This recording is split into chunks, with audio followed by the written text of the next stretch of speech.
bump, bump, bump. Da da da da. Ba-do-do-do. Do. Da da da da. Ba-da-da-da. Ba-da-da-da. Da da da. Do-do-do. Do-do-do. Do-do-do-do. Oh, did I mention? Well, I'm already dancing. Yeah, I'm gonna be changing all this. So I gonna be creating some different. Hopefully, my production won't be like bland white. There's gonna be like some things. You guys notice there's a little logo on the side. But yeah, I'm excited to change my set, and I hope you guys like it. So stay tuned for next week. Bye. Oh wait, is this the beginning or the end? Who cares? Enjoy the show, guys. Bye. I think sometimes we just forget that we're still human beings.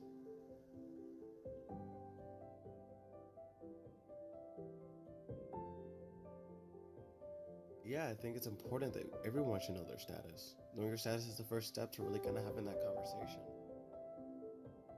I think it's important we learn how to tackle stigma and get rid of it.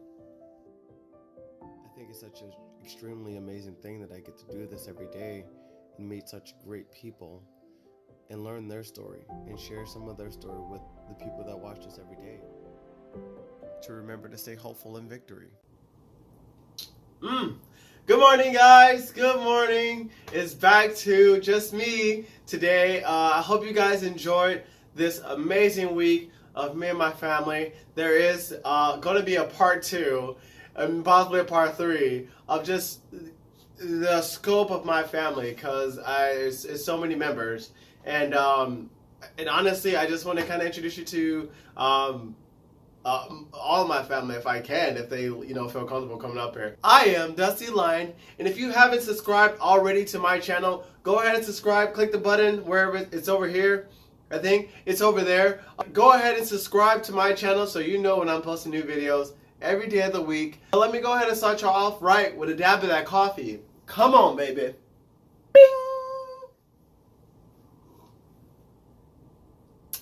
Yes! So much space. But today's hot topic is actually going to be a personal topic. That personal topic is my story. So many people have been asking me, what's your story? How did you find out that you're HIV? How did you cope with HIV? I won't go into the details because it's actually going to be a little tease at the end of this show. But I want to actually just talk about my diagnosis, up until my diagnosis, and kind of afterwards, and how I found out, how I dealt with it, the process and things like that. But this had to been back in, it had to been back in 2014 actually.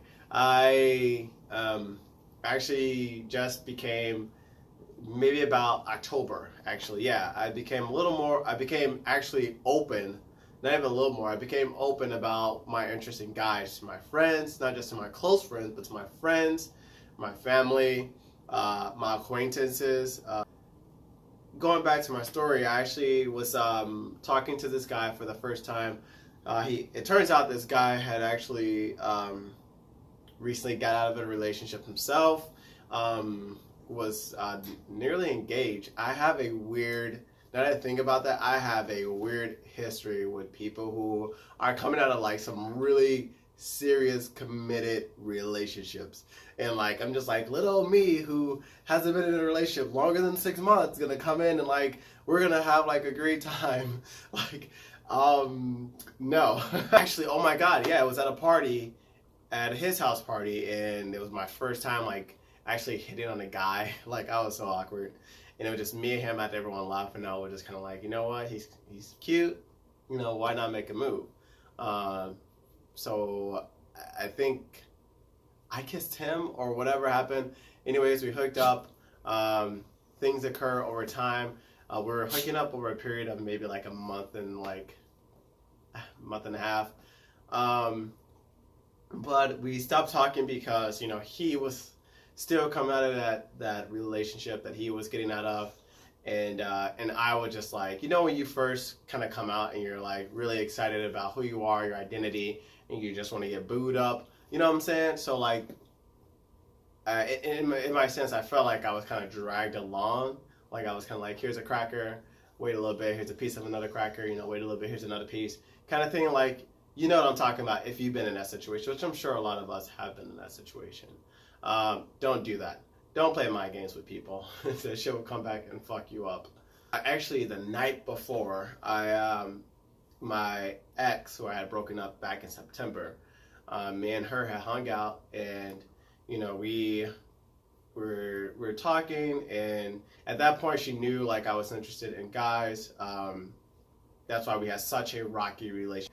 You've been sleeping on that, you've been on the down low with your friends, like all the times you've been hanging out with your friends, you probably were sleeping with them and all this other stuff. And all my friends know me. Like, first off, my friends, they are attractive, but I don't have any type of interest of sleeping with any of my friends. I respect them so much. Me and her hung out the night before I found out that I was HIV positive. We were in a car and we were just talking, and we were talking about getting back together, how that would work, because we really like each other.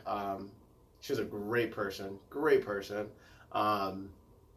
Like, just really great. I got nothing bad to say about her. Sorry, I missed a part. So I actually went back to before Thanksgiving break. I went and got tested after I had unprotected sex with this guy, because like, I'm not gonna like bang one and done and like go run off. Especially at the time, like I said, me and him stopped talking. Me and my ex kind of started figuring out what we wanted with each other.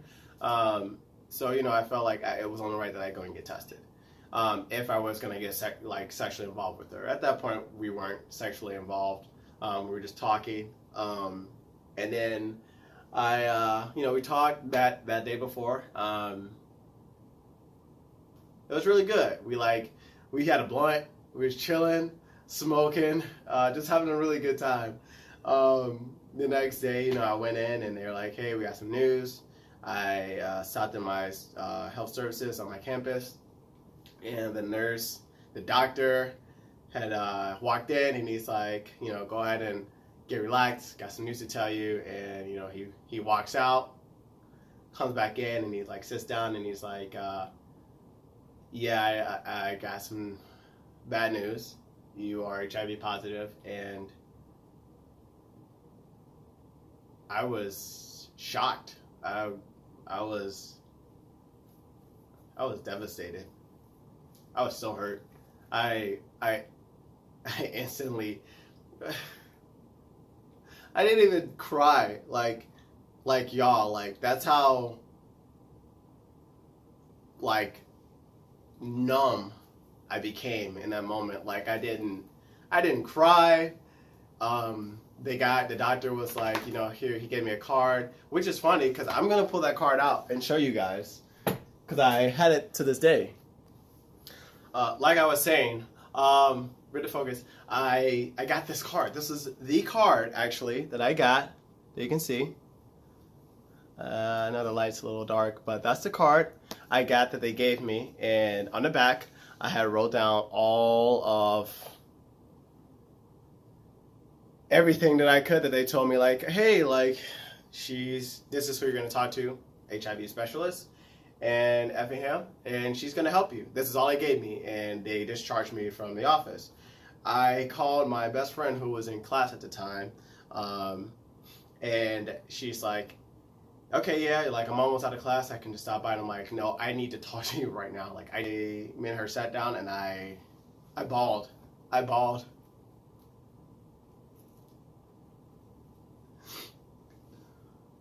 Too young. How could this happen to me? Like, like, I just started to like really explore this side of myself, and this is, kind of what I get hit with. Like, of course, like, I was accepting this side of myself, not necessarily exploring, but I definitely was accepting the side and being open about who I am as a person. And this was what I got hit with. She held me. I like went home that day. I didn't go to class. I I ditched class an entire week, and that was actually the last week of school, which was finals week. Hell week. Hell week. Go ahead and put that font there. It was hell week, and basically I had a shit ton of finals. I didn't go to any of my classes, and I went to my professors, each one of them, later in the week, and I was just like, I just found out that I'm HIV positive. I don't know how to handle it right now, but if there is any way that you can help work with me to try to get this final exam taken care of, because I I have no will. I have no will. Like I was so torn, and oh, thank you. I was torn. And they were so amazing. They were like, yes, take all the time you need. You can do your final next week.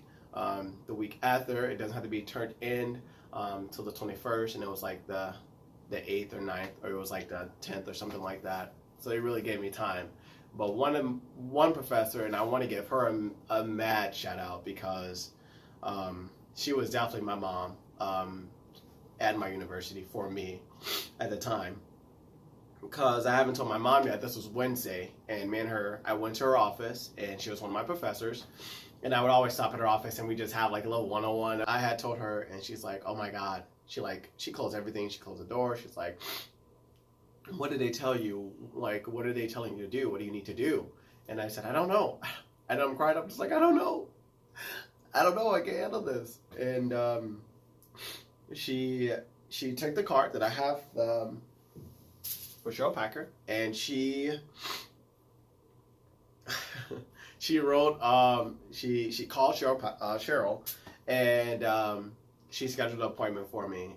She made sure I had transportation there, because I didn't have a car. To be honest, I don't know how I got there. And while all of that was happening during the day, at nighttime, during the night or evening or what it is, I was still talking to the guy at the time. And when I found out, I had told him Wednesday, that day, because Carrie's like, you need to tell your mom, you need support.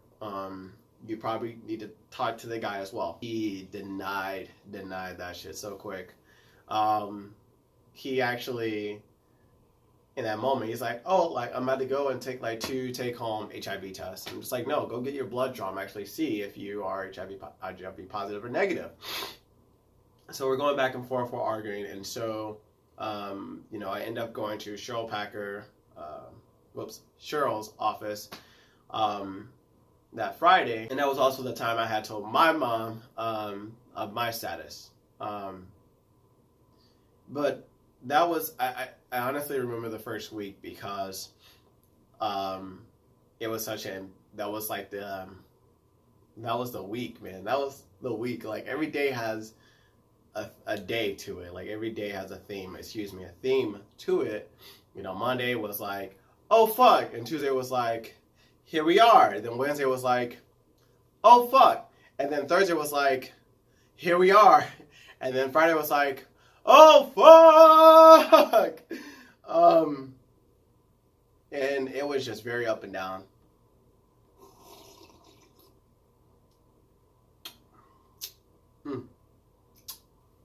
Gotta get a smack in. What I mean is,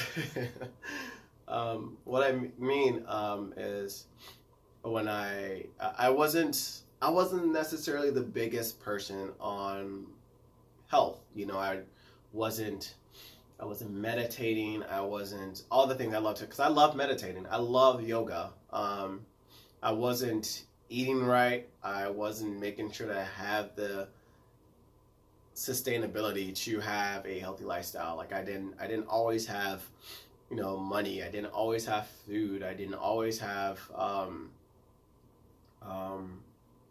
support. And I didn't always have good health.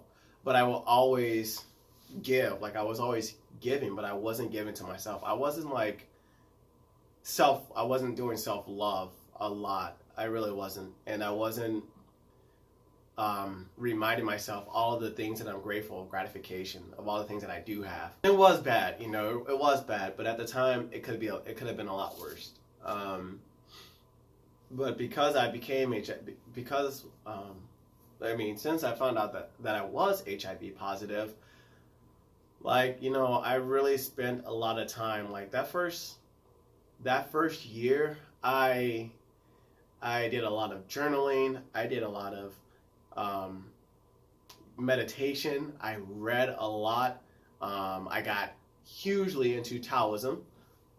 Thank you for whoever, you know, not whoever, thank you for you know who you are. My friend, he actually gave me a book that week, and it was like the Book of Taoism or something like that. And to this day, I still read that book. That book has so much life lessons and amazing things. I was doing a lot of self-love when I found out my diagnosis. I was doing a lot of things to take care of myself. I was investing in myself, and it sucked that it took until my diagnosis to kind of do that for myself. My story didn't end there. After that first week, I actually had stayed at a friend's because I just didn't want to be home. I did have my dog, Jake. If you go on like my Facebook, he's like a little brown corgi terrier. He was the life. He was amazing. He was bad as hell too. He was bad, but he was like super independent. I only say that because my dog, she's not independent at all. She look at her feet. I want you to come over here. A little thick self. Hey, booty. Hey, Pickle. Y'all want to see Pickle? Hi, booty. Come on. She's big. Hi, baby. She gonna knock down the wall. She gonna knock down the wall. Say hi, booty. Okay. Okay, go on. Say, go on.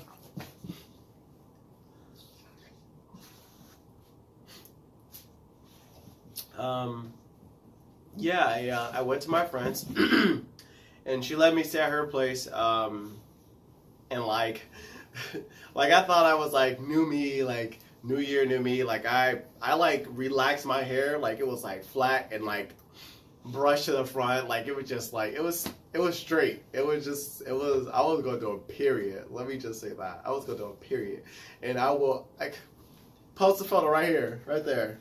Let them see it. That's a good looking photo, right?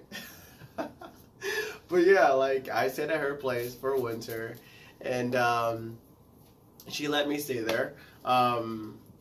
Really got to center myself. I was by myself for maybe about 3 weeks, probably. And that's when my mom, I told my mom the first week, that Friday, and that's when shit was just crazy. You need to come home. You need to come home. Like, like, why are you staying in Charleston? There's no one there. No one's your friends. And I'm just like, I was sulking. I really was sulking because I felt ashamed. I felt so embarrassed. Because not only did I contract HIV, the guy who I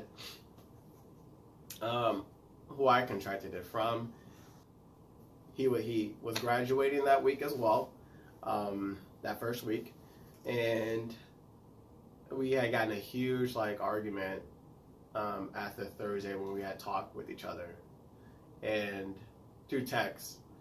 And the reason why we got in an argument is because Friday I had found out that,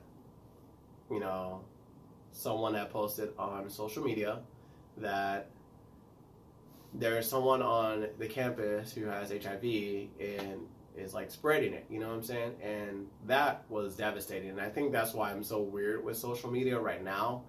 But I was just listening to what others say about me, you know what I'm saying? Everyone goes to that phrase, you listen to what people say about you.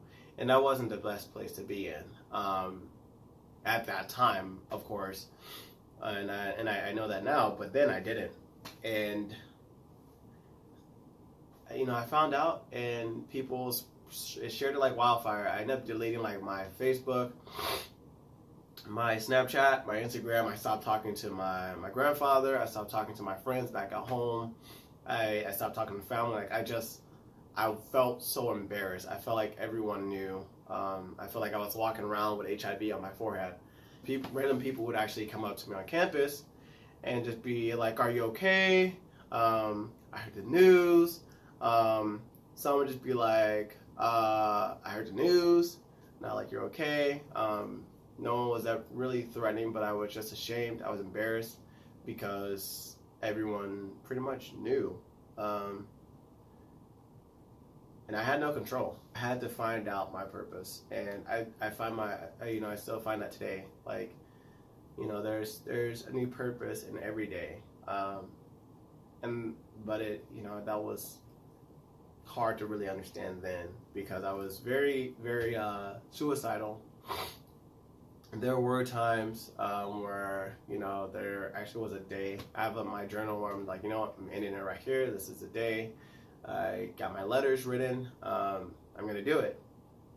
That day, actually, my friend had found out, and she actually had called the police. She called an ambulance and the police on my ass, because we were in a study hall, and I'm not sure how she found out. I think she saw something on my phone, and she was just like, "What the fuck?" And like I went to the bathroom, came back, police were there. They're like, "Yo, like you need to come with us, or or we're gonna detain you and we're gonna put you in a psych ward for 5 days, or if they had to restrain me, of course. But they're like, if you come with us willingly, you'll just be there for 2 days. We just want to reevaluate your mental health and things like that." And I went. That was an ugly ass bill, friend. You are. I love you for doing that, but that bill was nasty. That bill stuck with me for a minute. That's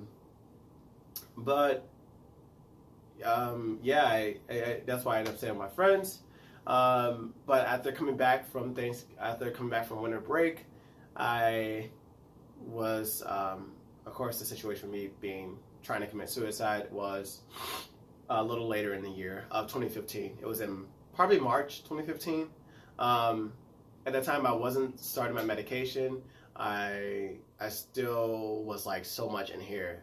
And I go back and I think about it, like, what was my head at in this whole process? Like I gave myself time to like really, like, this is my situation, this is who I am. But I think a lot of things were just still running in my head. Like, I never went to my family and just talked with them. And then I was back and forth with self-infliction. So I was like cutting my arms and just so angry and in so much pain all the time. And I didn't know what to do with it. I felt like I had no power. So self-harming myself kind of in whatever universe made me think that I was gaining control, like I had control of my life.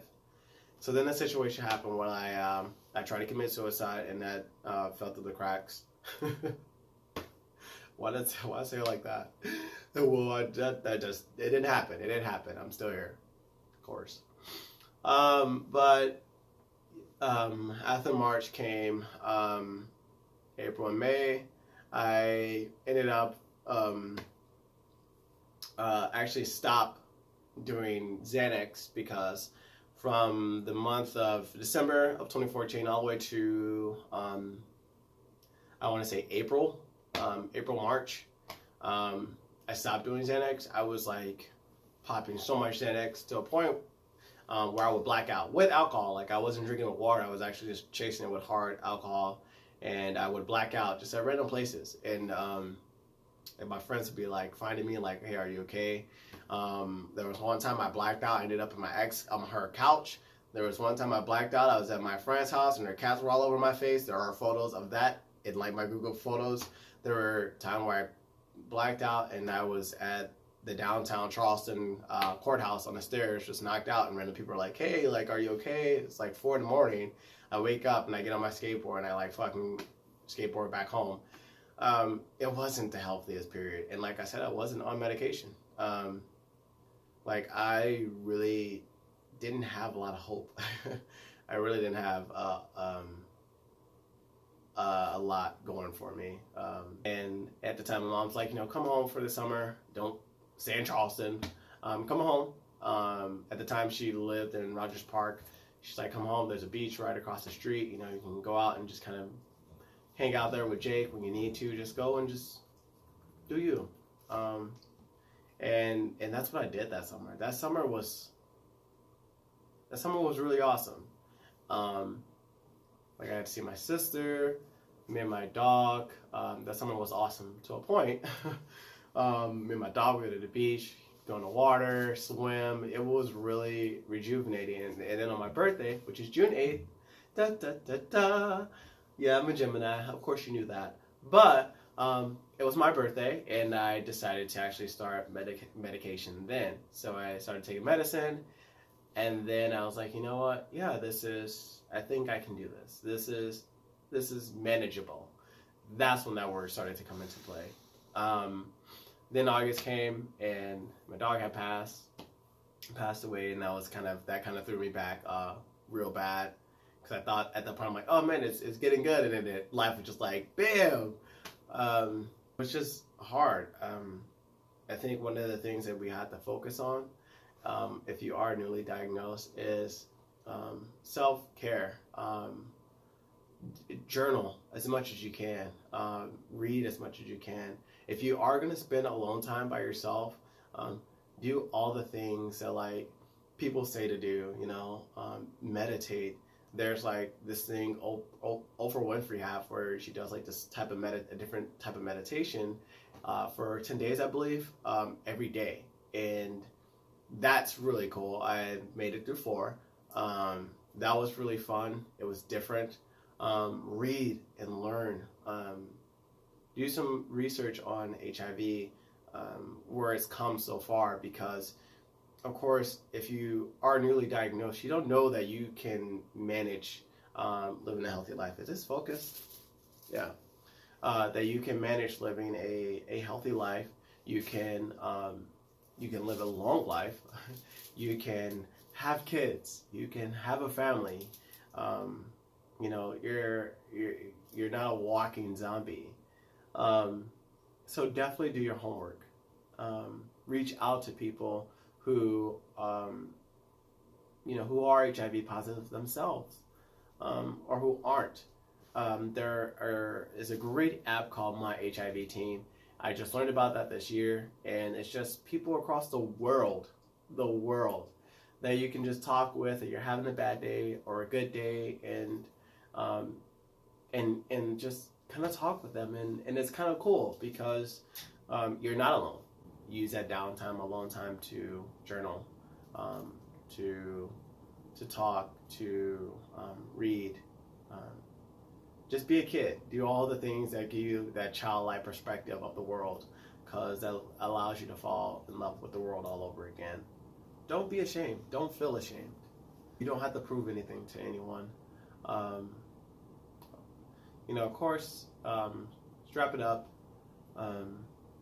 The things we always talk about all the time. Get on medication. If you can't, look into it. If you can't afford it, there are great programs out there that can help you. There are even scholarships out there that you can apply for that can help you pay for the cost of treatment. Another thing that really helped me in that period was I was on and off in therapy at the time too. It wasn't until about 2 years ago where it started to build up where friends were like, hey, I think you should, go to therapy and things like that. And if your family doesn't support you, I support you. There are people out there that support you. My family supports you. If you don't have that, DM me, direct message me. I'm always open to talking with you guys. Just speaking about your challenges and talking about your life and who you are. Just being a friend. I kind of want to wrap this up, and I want to make some announcements. The first one is next week's going to be campaign week. So that means I'm going to all these great campaigns that are about HIV and things like that. Also, I wanted to go ahead and mention the hoodies. They're still in production. If you haven't gone to my Instagram page, which is hopeful in all caps in victory talks on Instagram, you can follow my channel there. I have posted a preview of the hoodies. Of the red, there's gonna be red and there's gonna be purple. The red and black hoodies that I designed myself, and I love them, and I really hope you guys love them too.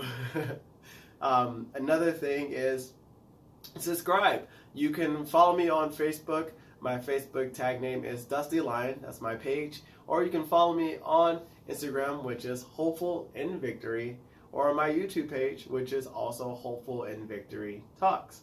So yeah, guys, subscribe. Click the bell if you want to see when I post my videos daily.